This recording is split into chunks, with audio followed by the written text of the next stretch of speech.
This very exciting show. So, simulan na natin to. Okay, just waiting for everybody to make their way. Okay, so because it's time for our Q&A, we would also like to invite at this point of the program, Amazon and MGM Studios, head of Central Scripted Series and Movies, International Originals. We have Darin Tarakananta. Yes!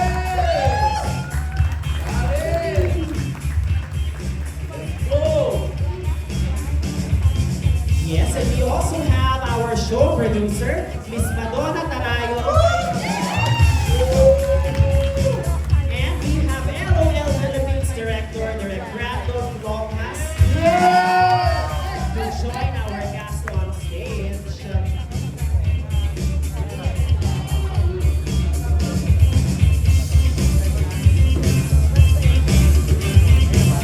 Okay, there you go. So this is a closer look at the team behind Last One Laughing. Okay, so for our Q&A, anybody can chime in if you wanna answer it. Go agad. Baklaan lang tayo dito, kwentuhan lang. Okay, so the first question, anybody from the cast or our showrunners can answer. Wasn't it hard not to laugh? Especially when you're detained in a room filled with the best of Philippine comedy. So, hindi ba ganun kahirap with the best of the best? Gano'n kahirap hindi matawa? Who wants to start us off? Si Empoy daw, yung sabihin. Empoy. O, di nagsalita kanina yan. Si Empoy na. Ay, pinaka-quiet. Bilang best in Philippine yan.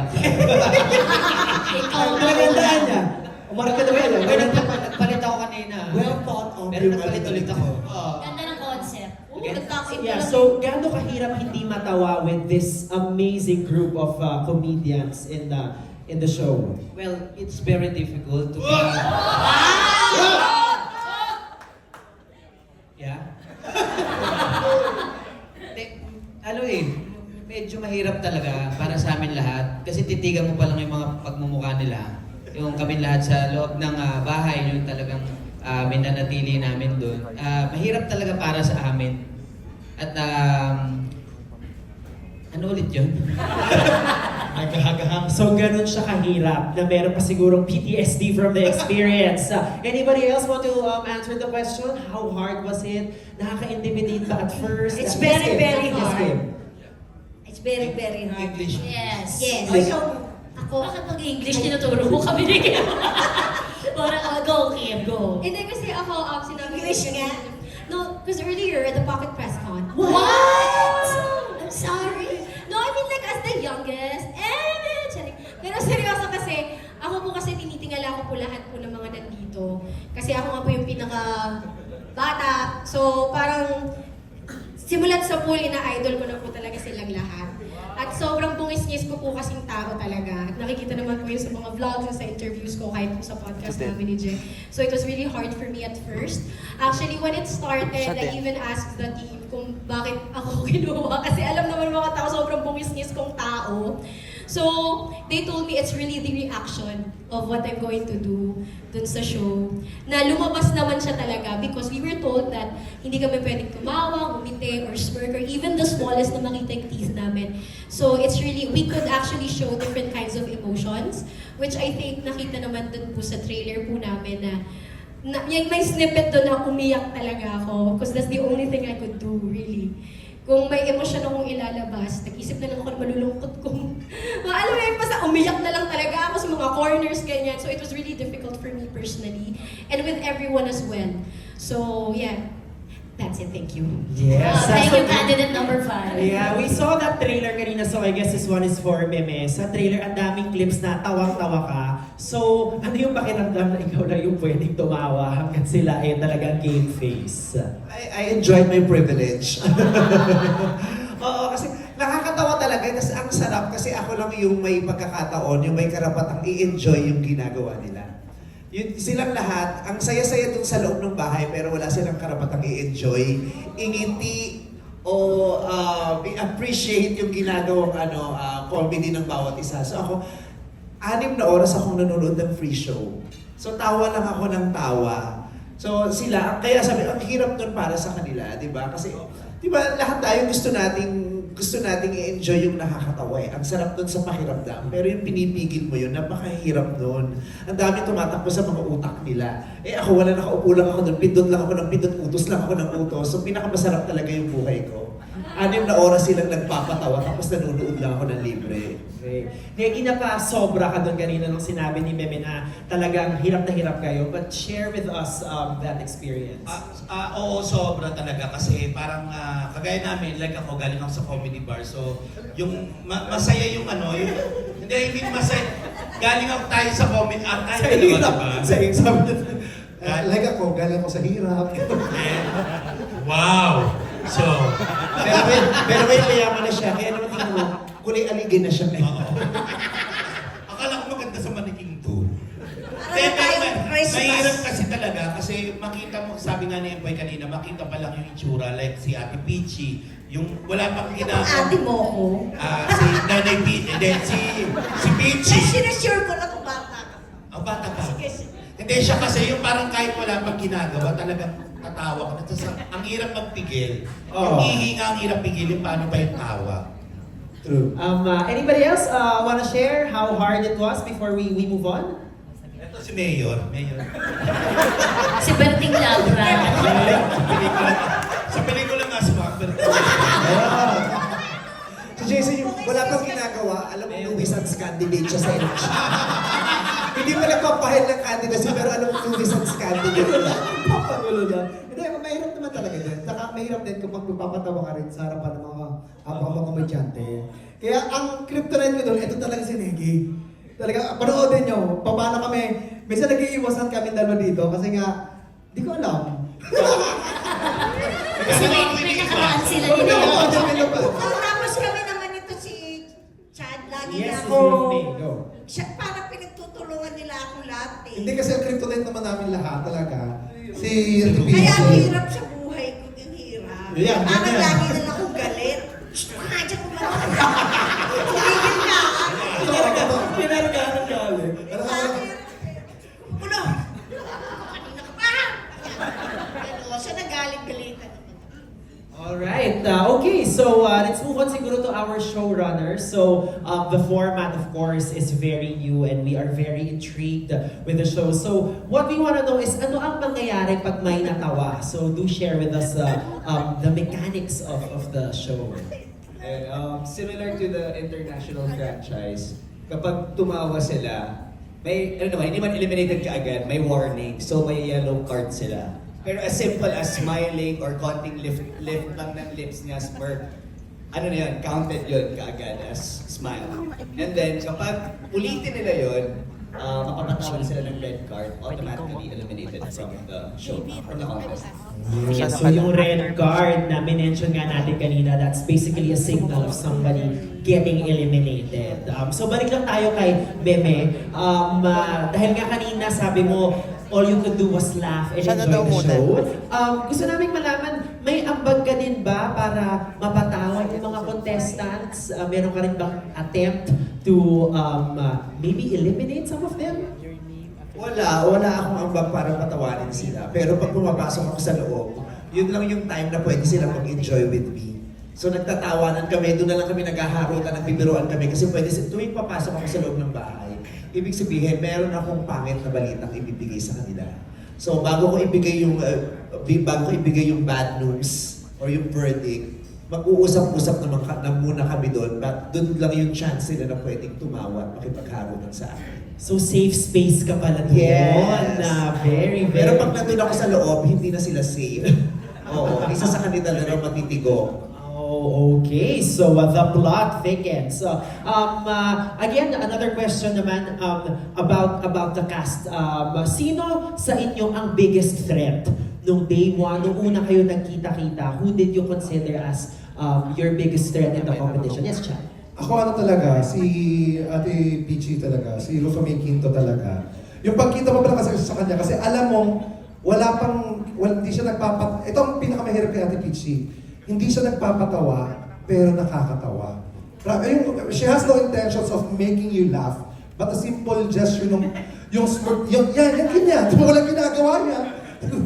Yung magsasalita, normal na yung pagsasalita, pag tinignan ka niya, tapos pag kumilos, matatawa ka na talaga agad sa kanya. That's a very natural yung, yung comedy niya. Kaya siya talagang biggest threat na for me, tsaka sa karamihan sa amin. Grabe. From the gentleman there, sino ang biggest threat sa inyo when the Same. competition started? Same. Same. Ano siya? malaking joke. Yes, joke personified. Peachy. So I guess gusto nating malaman, sino ang biggest threat para sa biggest threat ng competition? Hindi, ako silang lahat din naman kasi... Puso si showbiz! Totoo, pero baboy lang minsan yung iba. Mabaho yung joke. Hindi, ako syempre, mga, alam mo na yun, di ba? Pwede ba sabihin nyo? Panganalan nila. Hindi, yung mga Pagkatapos nung competition, nandun siya sa parang, lalaki talaga. nandun siya sa parang office ko, tapos nagsusumbong siya sa akin. Pwede ba yun? Ba't baboy-baboy na nung iba? Hindi, kasi talagang kulang na lang. Ito si Gerald, yung ano niya, inano na. Abangan nila. Ano ba yan? Oo, bawal Kasi sabihin.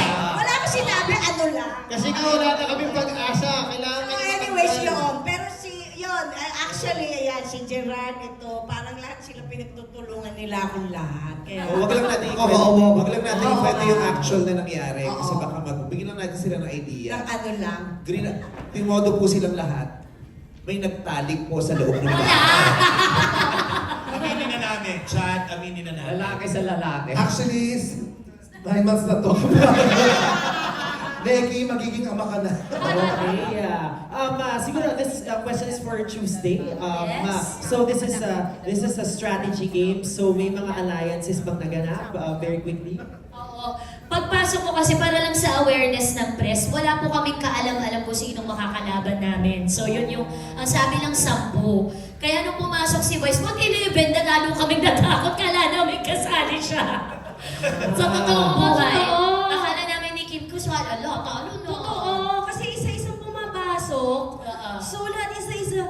Alam mo yung feeling na masaya kasi makakasama mo Yan. sila. Na meron akong, makasama tayo sa project eh. True. Kailangan ko lang to. Tapos hala, matatanggal ako. So sa madaling salita, Bao, sa simula pupunuin ka nila ng pag-asa hanggang nung pumapasok na, Oh. nasisira na yung pag-asa. Oh. Tapos si my God. Meme, nung pumasok siya, hindi niya pa sinasabi. Meron lang siyang... Seryoso lang siya. Oh. O ano, ginagano niya. I love it. Walang ka-idea-idea. So, nung may break, di ba, magbibihis kami for whatever characters ang gagawin namin sa loob. By the way, there are people who helped us develop whatever strategy kung meron kami. Pagkita talaga namin kay Peachy, yung mata namin ni Chad nagkaganunan. Okay, may pagtutulungan na tayo. Kaya alam mo, Hindi namin siya iniwan. Lahat ng Pero meron nga, may mga nakita ko Meron. parang nagkampihan. Kahit hindi nag-usap. nagbabanyo siya, pinuntahan ni Chad. Pinanood. May nagtandeman. pero sa awa ng Diyos, hindi ako natawa sa kahit sa kanino sa kanila. Okay, baka may masabi ka. Okay, but may dramatics din pala involved. So our next question, of course, is for our showrunners. So this is for Darren. So LOL Philippines is an Amazon original, but can you share with us how we added a Filipino twist to the show? I mean, this is why we love this format, I think, right? Because we've done it in over, I think, 20 territories, and each locale finds a way to make it really local. And this one, I mean, setting it at Lola's house, I think is... Kinig ka, Peachy. Suso ka si Pete. Nasusukat na si Peachy. Sa Philippines na. Ay. Is there a medic in the Sa house? Philippines. Sorry. Setting it at Lola's house, I think, is a very good way, right? And we, of course, have the cream of the crop here, the best of the best, and seeing them with their individual kind of strategies, characters going in. That's been the most fun for me as a Thai person, like to watch, because even I can appreciate that, right? Yes, thank you. For Madonna, so we can feel the chemistry of the cast, but you felt this like way earlier than all of us. But can you share with us, just like as a show producer, how inspiring that was while filming was happening? Maybe I'll go back to English. Maybe I'll go back to when we were just doing the casting. I think that was a very crucial aspect of the show. We made sure that all of them come from different types of comedy. I think that was important. And the kind of, the kind of comedian that they are, because we're very familiar with that. So the 10 was brought together. We feel that I think we have it, right? And then when they got in one by one, when they were called, we felt already this was going to be a very, very good group because all of them reacted so well to each other. Okay? They focused on Peachy because she was the biggest threat because she's such a natural. So there's a natural, there's a bungis-ngis, there's somebody who's so deadpan, there's somebody who just reacts. So I think that's the beauty of everybody. Plus, of course, Vice being the host and being able to thread all of them and toe the line. I think that was really that's where the chemistry came from. So each one of them brought their own brand of comedy, and all of them just reacted to that because it wouldn't work if none of them would react, right? Because that's not the game. So it was important that they all made sure they strategized, they formed alliances, and it was just natural. It wasn't, they didn't talk about it, just like what Tuesday and Kim said. They didn't know that they were going to meet these gentlemen and these ladies. Wow, very exciting. And I'm sure damang-dama naman natin ang chemistry ng ating cast. So it's now time to open the floor for questions from the press. So